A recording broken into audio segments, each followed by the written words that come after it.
guys got invited to take part in a collaboration series put together by Meanly Acres. They go around and ask the channels the same 3 questions, and then they also have a couple custom questions for each channel as well. I'll put links to all the channels in the description below, as well as I'll put together a playlist so you can easily follow along with these. And the channels that are involved in this are Dirt Patch Heaven, of course Meanly Acres, Rocky Brook Farmstead, the Texas Boys, Ozark Off-Grid Family, and Bless Farm. So I encourage you to go over and check everyone out. So the very first question is what influences led you to choose the lifestyle of farming / homesteading? So I think there's a handful of things that sort of unraveled all around the same time that sort of kind of came together to lead us to this. My wife grew up with her grandfather gardening. I mean, that's what they did every summer. She went over there and helped him. So she's always had a garden, but at the time we were living in the city, had a pretty tight space, wanted a little bit more room to stretch her legs and her to be able to grow a little bit more stuff.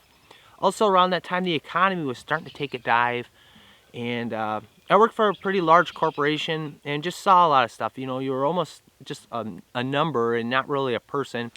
And I was really wanted to go work for a family-run business where you just weren't a number, I guess, in some ways. And you knew where all the hard work you were putting in was going, whose pocket that was ending up in.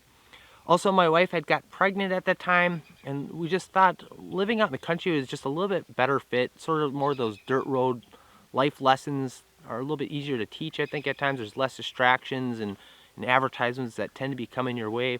So I think there was just a handful of things, and things just kind of fell into place. So we're gonna have to move this inside. The neighbor ended up stopping over and talking a little bit, just as I finished up the last question, and the sun's starting to set here pretty good. So let's finish this up here inside. One of the next questions is, what do you feel is like the biggest accomplishment on your homestead / farm? For us, when I talked to my wife about this, it's really hard to like narrow it down to like one specific thing, like, oh, our garden this year, or installing this or that. I think there's a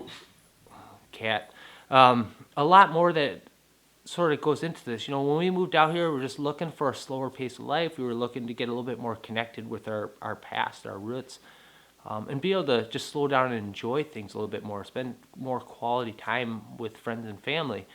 And I feel like we're doing a fairly good job at that. It's also nice to be able to step back and away from some of the consumerism type mindsets. It's just easier to get away from that type of stuff. So I think that, I mean, just kind of just living this lifestyle, I think is our biggest accomplishment, I guess, in some ways.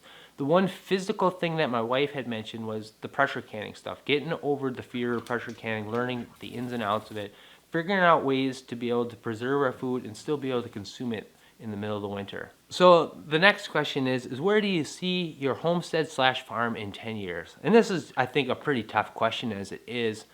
And it gets even harder for us because we just don't know what's to come. When I was a kid, I told myself I was gonna own a motorcycle, I was gonna drive a pickup truck, and I was gonna live in this one particular area. Well, I've owned a motorcycle. I don't know if I'm allowed to own one of those anymore. I own a truck, and I just haven't lived out in that particular area that I wanted to move to when I was a kid. And a couple years ago, I mean, we were living out here, and I was kind of toying with the idea. Once we expand on acreage and go live there, I've always wanted to live there. So I started looking at property and stuff, and in that process of starting to get the wheels turning a little bit, I took a step back and reflected a little bit about what we have here. We have just such phenomenal neighbors.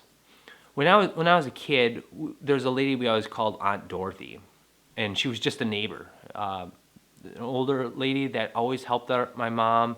If we'd go on road trips or something and my dad was out traveling for work and was going to meet us up in a particular area, she'd ride along and help keep us, 3 kids at the time, in line and just kind of help out. And after she had passed away and years had gone by, I remember my mom talking about her, and it seemed a little weird to me. I was like, man, I can't imagine something like that. Having some neighbor that close and be able to have so much trust and stuff, especially when you watch the news and all it is negative type stuff. Well, that's kind of the situation we live in. We have a couple sets of neighbors here. They are getting up in age, right around retirement age, so they still, theoretically should have quite a bit of time left and stuff. But I think if they were gone, I think it wouldn't hold us here. It'd be easier to pick up and move, but we have such a great relationship with them. Grace sees them as almost like third, fourth sets of grandparents, and they're just people that, I mean, trust them with our one and only, daughter here. So where will we be in 10 years? I don't know. I could be down helping the neighbors out with chores, or I guess I don't know where that ends up being.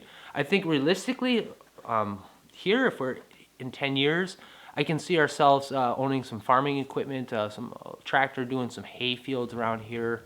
I don't know about what really entail, but I think that's a very achievable goal.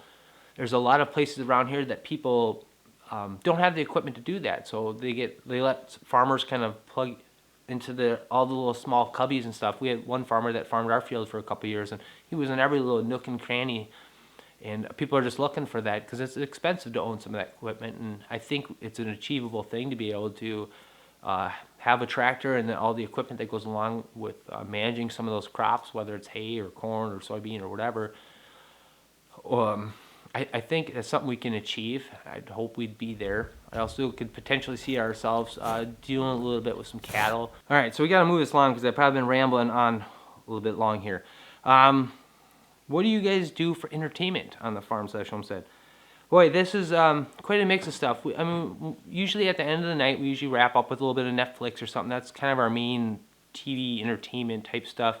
There's a lot of other stuff. We get involved in some different community events. We're going to different sporting events, kind of supporting our small town school.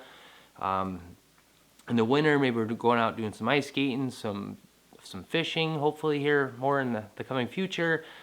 Some sledding. In the summer months, one of the big things we always do when the sun's setting is a lot of times we'll go just get in our truck and we'll drive around the block and just kind of take things in. We see a lot of wildlife. The sun's just beautiful at that time.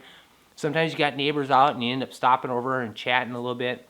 That's another thing we do quite a bit is hang out with our neighbors, play cards. Cards is actually a thing that we've been doing quite a bit. Grace has really been into the Uno.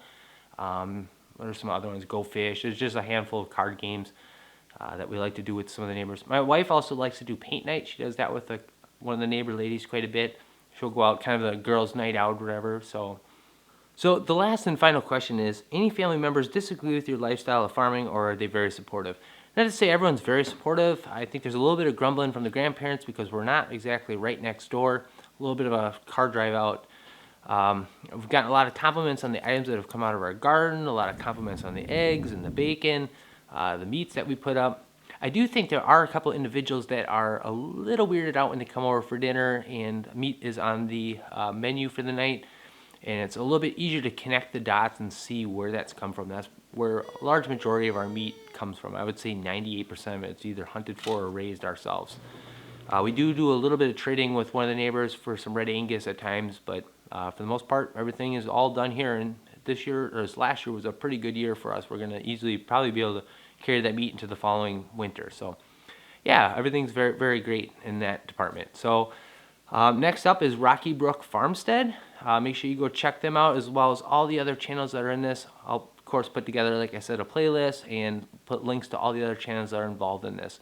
Appreciate you sticking around this long. Hope you guys enjoyed the video, and we'll see you in the next one. Thanks for watching.